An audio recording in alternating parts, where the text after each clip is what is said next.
Welcome to the official Sales and Marketing for Beauty Conference podcast. This is your go-to destination for real-world insights on building, growing, and thriving in the beauty industry. Whether you're a beauty entrepreneur, a salon or spa owner, a product brand owner, or an aspiring professional, you're in the right place. Each episode is your personal masterclass in beauty entrepreneurship, from sales strategy and social media tips to brand building and behind the scenes stories from industry leaders. SAMB is more than a podcast or an event. We're a year round support system. Mark your calendar for SAMB 2025, our flagship conference happening November 5th through the 7th.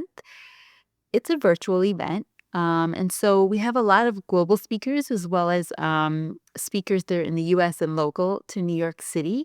We'll also have some local networking opportunities, and there'll be virtual networking opportunities. And so there'll be hands-on workshops, one-to-one consultations, expert led sessions, all designed to help you scale and succeed and get real actionable strategies and tips to grow the sales and marketing function of your business, right?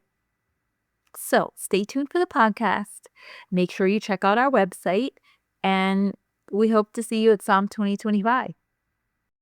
If you're keeping an eye on the business of beauty, you know the market isn't just packed. It's really more like a chaotic, totally oversaturated battlefield. Yeah, every single week there's something new, isn't there? New brands, new shades, new ways to put it on. Exactly. So for any brand, whether they're established or just starting out, trying to stand out, well, it's not just nice to have. It's basically mandatory for survival. Innovation isn't just a goal anymore. It's really the cost of entry. That's a perfect way to put it. And for you listening in, maybe trying to quickly get your head around the complex strategies these big brands are using to cut through all that noise.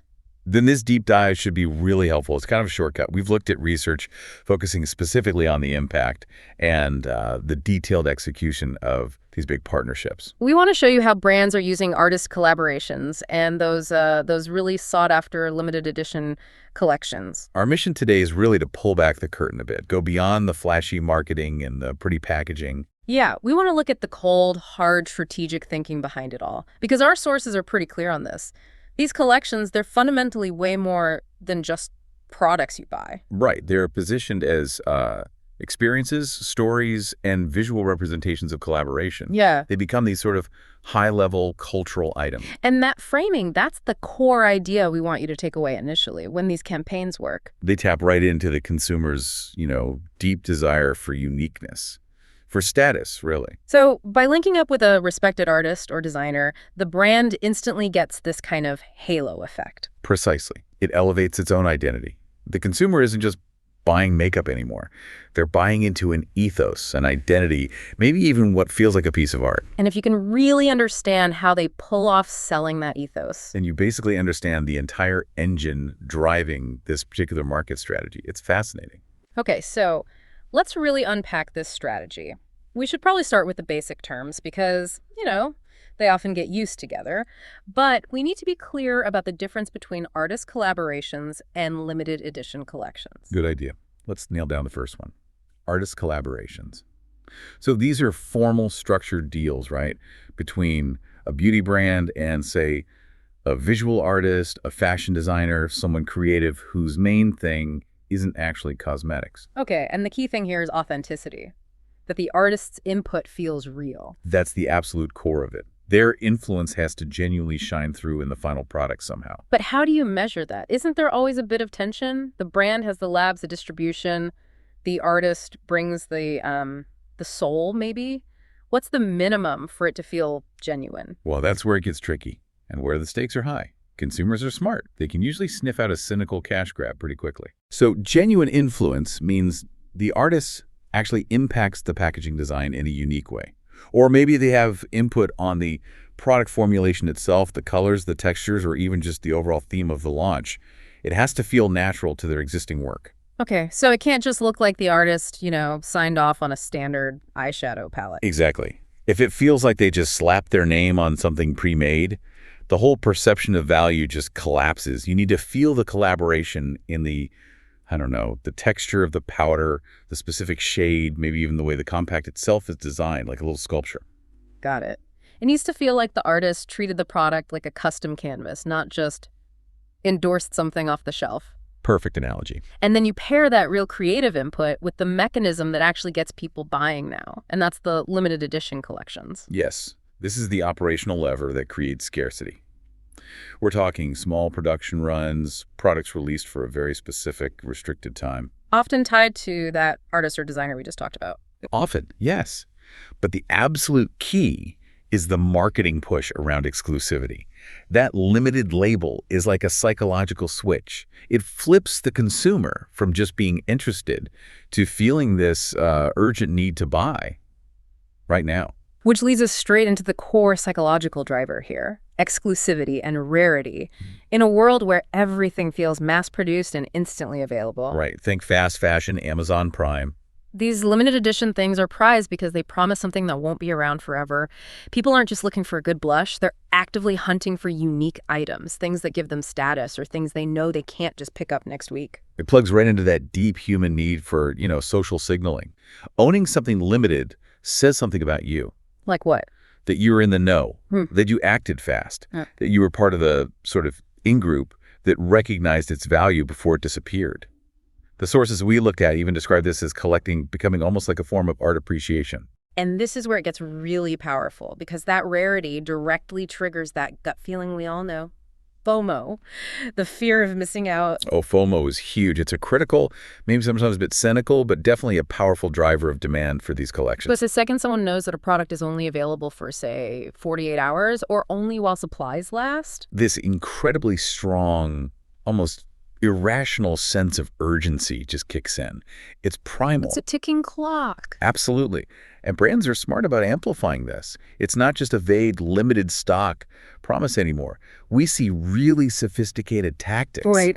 Countdown timers on websites, sometimes even those little counters showing supposedly live inventory numbers dwindling down. Oh, yeah, I've seen those. Or even offering tiered access, maybe based on location, or loyalty status, restricting who can buy and when. It all compels you to act fast before that window closes, before you miss out on owning that status marker. And like you touched on, that urgency gets dialed up to 11 when there's a known artist's name attached. Exponentially. For their dedicated fans, the product genuinely transcends being just a commodity. They feel like they have to collect it, not just as makeup, but as a piece of art, right? Like a collectible moment from that artist's career. Exactly. It taps directly into the same collecting instinct that drives the market for things like limited edition sneakers or trading cards or even actual fine art prints. And that is how they justify the higher price tag. It's the crucial justification for premium pricing, absolutely. If a respected artist's name is on it, you're not just buying, say, a standard powder anymore.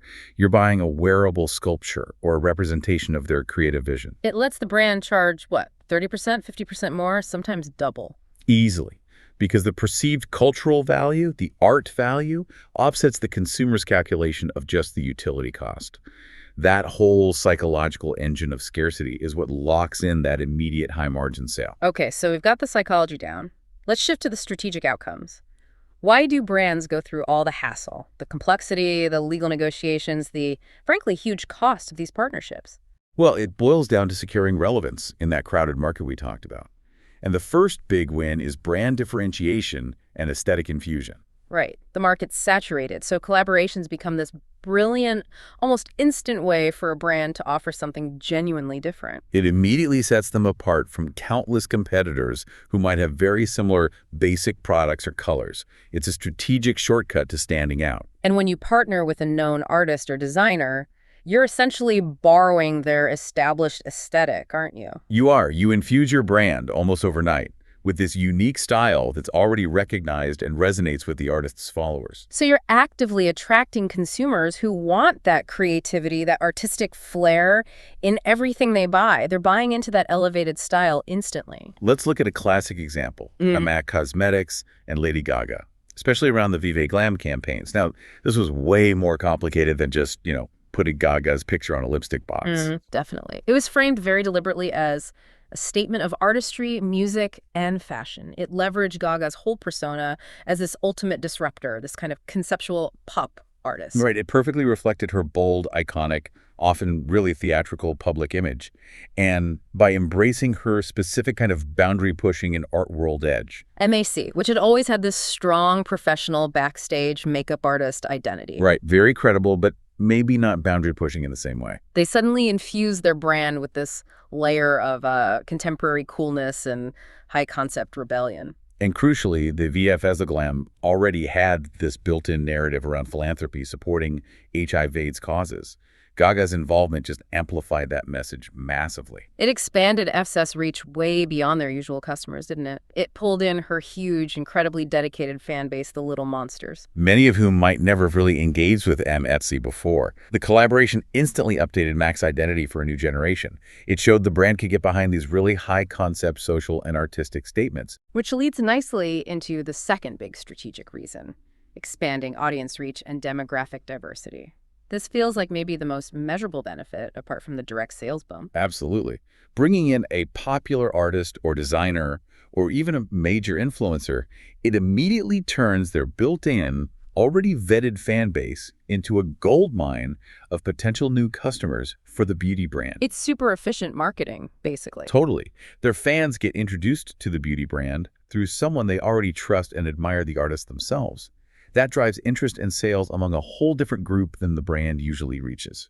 An absolute gold standard for this has to be Fenty Beauty and Rihanna. I mean, yes, she's the founder, but the whole brand strategy really operates like this massive ongoing collaboration built around her global image. It's built into the DNA. Her fans flocked to the collection from day one, not just because it was good makeup, which it is, but because it represented this radical ethos of inclusivity and diversity. Which they proved immediately with that huge foundation shade range. That wasn't just talk. Exactly. It wasn't just celebrity endorsement. It was a clear, powerful statement of values. And that resonated incredibly deeply with a huge, diverse group of consumers who felt, frankly, ignored by the traditional beauty industry for years. So Fenty didn't just attract new customers, it actively pulled market share from existing brands by making people feel seen. And then it leveraged Rihanna's massive global pull from music and fashion on top of that. And this is the really critical insight here. The partnerships that truly succeed are the ones that genuinely align with the values of the target market. They achieve more than just selling a lipstick. They introduce the products to whole new demographics who share that value system, whether that value is inclusivity, like with Fenty, or maybe rebellion, or high fashion. Right. It feels like an organic, value-driven introduction, not like a forced ad. Okay, and the third strategic pillar, cultural relevance and deep storytelling. Brands desperately need to stay part of the conversation, and things move so fast. Incredibly fast. So collaborating with artists who are right at the cutting edge of pop culture or fashion or design, it's a way to guarantee the brand stays agile and relevant. It puts the brand right in the middle of whatever's trending, whatever cultural conversations are happening now. And it allows brands to tell stories that go way beyond just the function of the product, this mascara lengthens lashes. Instead, it fosters these much deeper, more emotional connections with the audience than standard advertising ever could. You look at a machine like Kylie Cosmetics, especially with some of those collections, like the one mentioned with Extraordinary Clarkson, it's combining Kylie Jenner's insane social media reach and her very specific aesthetic with creative artistic input that focuses on maybe maximalist, super trend-driven design. The collection itself becomes an instant cultural moment. Yeah, touchstone. These collections are often built specifically to capture or even anticipate cultural moments, a seasonal trend, a big fashion movement, a new direction in art or music. They connect with customers on a really personal level because buying the product lets the customer feel like they're participating in that moment. Exactly. The product stops being just something you use up and throw away. It becomes a memento, a signifier that you were there. You were part of the story the brand and the artist were telling together. And that keeps the brand relevant long after the initial launch hype dies down. Okay, so we've covered the why, the strategy, the ethos, the alignment. Let's talk about the tangible what. What are the real, measurable, bottom-line business payoffs? First one seems obvious. Generating buzz and boosting visibility. Definitely. Limited edition collections are basically perfectly designed opportunities to create this intense, concentrated burst of conversation and excitement. When a collaboration drops, that built-in scarcity makes it instant news, doesn't it? It generates what the industry calls earned media value, or EMV. Right, and EMV is so valuable because it's the exposure you get without paying for ads. It's fans talking, sharing online, writing reviews, making videos. And that conversation explodes on social media, right? Instagram, TikTok, Twitter, those are the main arenas. Absolutely. That's where the hype builds. And it gets amplified instantly by influencers, by celebrities who get the product early, and by the fans themselves sharing their unboxing videos or their haul videos. It's not just organic, though, is it? Brands orchestrate this. Oh, completely. The execution is highly strategic. They don't just wait for fans to discover it. They seed the market. They send out exclusive PR packages to the top influencers, often under strict rules about when they can post. The embargo date. Exactly. And when that embargo lifts, you get this massive flood of content all at once, creating that viral cascade effect they're looking for. Get the strategy right, and these collaborations can absolutely go viral. Which massively expands the brand's overall awareness and visibility, reaching people who might totally ignore their normal ads. Way beyond their usual reach. And that intense buzz ties directly into the next big payoff, sales growth and premium pricing. Exclusivity doesn't just create desire. It creates intense demand. Which translates immediately into higher sales, higher profits, usually in a really short amount of time. And this is where that premium pricing strategy really kicks in, allowing for what they sometimes call margin stacking. Consumers aren't just willing, they're often eager to pay more for these unique, limited products tied to an artist they admire. They see the extra value, the art aspect, the collectability, the social status as totally justifying that higher price tag. Yeah, we see premiums ranging, 20%, 50%, sometimes even more, above the brand's standard price for similar items. And because the production run is small and tightly controlled, and the demand is artificially inflated by the hype, the brand can achieve significantly higher profit margins on that limited run than they ever could on their everyday staple products. what's really wild is how fast they sell out. It's incredible. Limited edition collections often sell out incredibly quickly. Sometimes they even sell out during pre-sale access, before the general public even gets a chance. That instant sellout is like the ultimate proof, isn't it? Proof that the hype, the exclusivity, the FOMO, it all worked. It's the ultimate validation. And brands capitalize on that rapid turnover for a big, quick boost in revenue. Plus, the hype often brings in new customers who might stick around. Okay, so beyond the immediate cash injection, there's a longer game too. Elevating brand image and trust. Association is everything, right? Especially in beauty and luxury. Hugely important. Partnering with respected high-profile artists or designers instantly positions the brand as an innovator, a leader in the field. It sends a couple of key signals to consumers, doesn't it? It does. First, it signals that the brand is forward-thinking, that it's connected to culture, that it's committed to offering something unique and relevant. And second, it signals that the brand is willing to invest in top-tier creativity and quality. That reinforces its position maybe at the higher end of the market. It helps the brand fight off feeling stale or boring, which is deadly in beauty. that perception shift is massive. It can move a brand from feeling like just another mass market option into something more aspirational. Exactly. And that enhanced, innovative image, well, that ultimately builds long-term brand loyalty and boosts customer trust. Because now the brand isn't just seen as selling functional products, it's delivering cultural or artistic value too. And one last tangible benefit we shouldn't overlook, opportunities for cross-promotion. These big partnerships don't happen in a bubble. Good point. They almost immediately open doors to much bigger, sometimes richer, marketing opportunities. Right.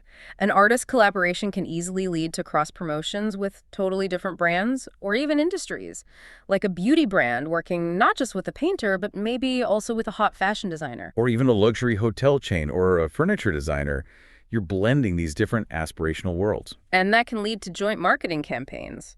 Maybe the beauty product is featured in the fashion designer's lookbook. Shared social media pushes where both brands tap into each other's distinct audiences. Strategic partnerships with other creative businesses. It all just multiplies the visibility and the sales potential because you're reaching diverse audiences across totally separate markets. It's like buying access to 2 premium audiences for the cost of 1 campaign. Okay, the potential benefits are crystal clear. Huge upside. But the execution. That's everything. Yeah. This is where it can all fall apart. Collaborations need surgical planning, intense legal work, crystal clear communication, and a really watertight strategy. Absolutely. Let's walk through the operational playbook. Yeah. And it has to start with the single most critical decision, choosing the right partner. Alignment isn't just important, it's literally the foundation. If that's shaky, the whole thing collapses. Couldn't agree more. The artist's existing brand image, their core values, their visual style, their fan base, all of it has to align seamlessly with a beauty brand's identity and who they're trying to reach. Because a mismatch, say a brand known for being super sustainable partners with a, I don't know, notorious fast fashion designer. Exactly. That kind of fundamental clash completely destroys the authenticity. Consumers will call it out immediately, and you get backlash instead of buzz. So brands need a checklist, right? What are they evaluating? Several really strict criteria. You're looking at the artist's overall influence, sure, but also their positive reputation, the depth and loyalty of their fan base.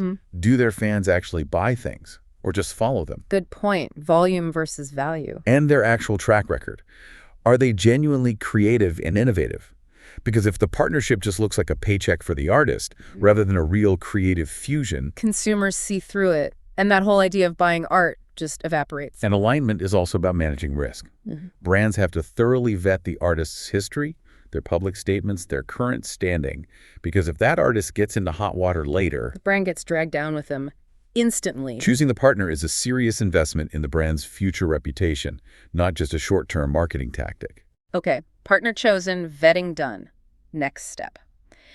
Maybe the least glamorous part, but probably the most crucial. Establishing clear roles and expectations. Oh, absolutely critical. Before anyone even thinks about brainstorming creative ideas, every single operational and legal detail needs to be hammered out and put in writing. You mean defining the whole scope? Like who technically owns the IP for that cool custom packaging? Exactly. What's the royalty structure? Who's responsible for the actual product formulation, the quality control, the shipping logistics? And the timeline. That has to be non-negotiable, right? Absolutely critical. Setting a rigorous locked-in timeline for completion and launch. Getting all those expectations nailed down up front is the only way to minimize the risk of, costly arguments, missed launch windows, or legal messes later on. Okay, paperwork done. Now the fun part. Incorporating authentic artistic vision. This is where the magic happens, where the product potentially becomes art. This requires a genuine creative back and forth. Input from both sides is key. So the brand brings the technical know-how formulating safe products, handling the massive logistics of marketing and distribution. But the artist needs real freedom. They need space to genuinely express their unique vision through the product design, the packaging details, the whole story and theme around it. So maybe they collaborate on custom molds, like for the shape of a lipstick bullet. Yes, or selecting very specific metallic finishes for the compacts, or developing unique color palettes that aren't just standard shades. Things that feel truly bespoke. That authenticity comes through when the artist's actual personality and style are visible. That's what tells the consumer, yes, you are buying a piece of this artist's world. If the final product feels too safe, too generic, too obviously designed for mass appeal, it loses that crucial artistic edge. And that edge is what justifies the premium price and the hype. Okay, product finalized. Fourth step, designing the exclusive launch strategy. This needs to be orchestrated like a military campaign, right? To maximize impact and reinforce that urgency we keep talking about. Every single detail of the launch needs to scream, this is special, and it won't last. So the tactics here are layered, focusing on rewarding loyal customers while building buzz externally. Exactly. It starts way before the launch date, often months out, with carefully planned pre-launch marketing, teaser content, countdown clocks, maybe behind-the-scenes glimpses, all designed to build intense anticipation. And then comes the tiered access. That seems key. Crucial operational step, offering early access, usually 24 or 48 hours before the general public, to your most valued VIP customers or members of your loyalty program. Sometimes they even use geofencing to offer it region by region. Why do that? It rewards loyalty, makes those customers feel special, and it also generates buzz because those early buyers start posting about it, increasing the FOMO for everyone else waiting for the main launch. So every element of the launch, the exclusive events, the way they release limited amounts of stock, maybe it's all designed to push people to buy fast. Lightning fast, before it sells out. Because that sellout isn't just about making money today. It creates a story, a legend around the product. It reinforces its status as a collector's item and builds even more demand for whatever collaboration comes next. And finally, the moment it goes live, you have to hit the ground running with leveraging social media and influencers. Immediately and aggressively. Once the collection is out there, social platforms are absolutely essential for amplifying the buzz and keeping that conversation going. So influencers, makeup artists you work with, trusted beauty bloggers, they become your instant broadcast network. Their unboxing videos, their honest reviews, their tutorials showing how to use the products. That spreads the word far faster and often more credibly than traditional paid ads. And the brand needs to be actively engaging, too. Constantly. Sharing really high-quality, aspirational content, maybe more behind-the-scenes stuff, detailed demos showing the artistic application of the products. And hashtags. Gotta use the right hashtags. It's super important, not just generic campaign tags, but really specific ones related to the collaboration itself, and especially emphasizing the limited nature. Things like hashtag collector drop or hashtag artistry limited or hashtag sold out fast. That focused social media push drives awareness and high-quality engagement, making sure the collaboration really lands as a major cultural event. So pulling all of that together, our deep dive really confirms it. These artist collaborations and limited editions, when done right, are genuine game changers for beauty brands. Yeah, they're incredibly powerful, pretty efficient tools for quickly boosting the brand's image, reaching totally new customers, and driving really significant high-margin sales. But success hinges entirely on getting that core combination right.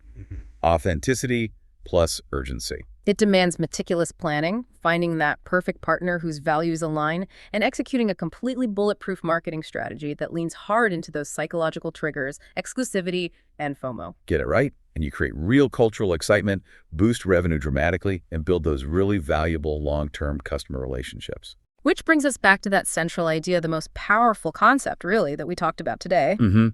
The whole strategy, especially the premium pricing, relies on consumers seeing the collection as fundamentally a piece of art, or at least a highly desirable collector's item, not just another lipstick. The brand is essentially betting its reputation on pulling off that aesthetic transformation successfully. Yeah. So if the main engines driving this are exclusivity and FOMO, we have to ask the final, maybe provocative question for you to think about. What actually happens to a brand's long-term value, its ability to command those premium prices again next time, if one of these hyped collaborations just falls flat? Right. What if it fails to connect culturally? Or if aesthetically people just think, If it doesn't live up to that promise of being art and instead just reinforces its status as, well, as a temporary, maybe overpriced mass market item. doesn't that actively damage the brand's perceived value? Doesn't it erode the very trust you spent so much effort building? The short-term sales bump might be certain, yeah, but the potential reputational cost if it flops could be permanent. That's the incredibly high-wire act these brands are performing in the beauty market right now. Definitely something to consider the next time you see one of those countdown clocks ticking on your screen. Thanks for tuning in to the Song for Beauty podcast. This is a place where beauty meets community, and it meets strategy and ideas. If anything resonated with you, if you were inspired, if ideas were sparked by this podcast, make sure to subscribe, leave a comment, also share it. Be sure to check out www.samb4beauty.com. Stay tuned, and we hope to see you at the SAMB for Beauty conference this year in November. It's a virtual conference, November 5th through the 7th. There's a lot of great resources. You're going to access workshops, one-to-one consultations and membership. And then there are quarterly webinars for knowledge, and there's a knowledge base that you can access, all to support your efforts as you look at expanding some of your sales and marketing efforts for your business. We appreciate you checking in. Make sure to follow and check out the next episode.